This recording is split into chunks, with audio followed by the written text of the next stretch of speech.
હાય, હું છું ખુશાલી અને ફરી એકવાર આપ સૌનું સ્વાગત કરું છું ખુશાલીની વાતોમાં. મિત્રો, આજે હું વાત કરવા જઈ રહી છું આપણી સંસ્કૃતિ, આપણા સંસ્કાર, આપણી ઓળખ.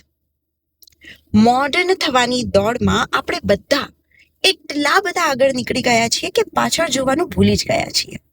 પરંતુ યાદ રાખજો કે જે પતંગ દોરને કાપે છે એ થોડા સમય માટે આકાશમાં ચોક્કસ દેખાય છે, પણ અંતે તો એ જમીન પર જ પછડાય છે.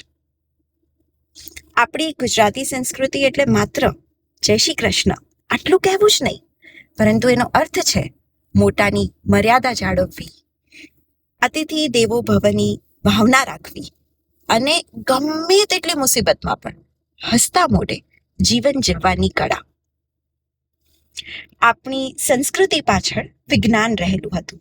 ઉંમરે દીવો કરવો, રસોડામાં શુદ્ધતા રાખવી, આ બધું જ આપણને શિસ્ત શીખવતું હતું.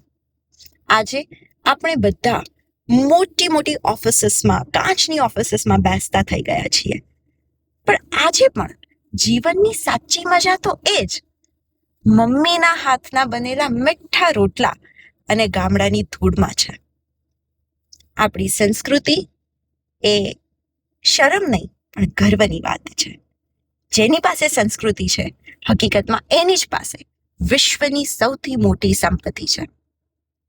હું તમને બધાને પૂછીશ કે છેલ્લે તમે તમારા વતનની મુલાકાત ક્યારે લીધી હતી? જો ઘણો સમય થઈ ગયો હોય તો એક મુલાકાત લઈ લો, ખરેખર મજા આવી જશે.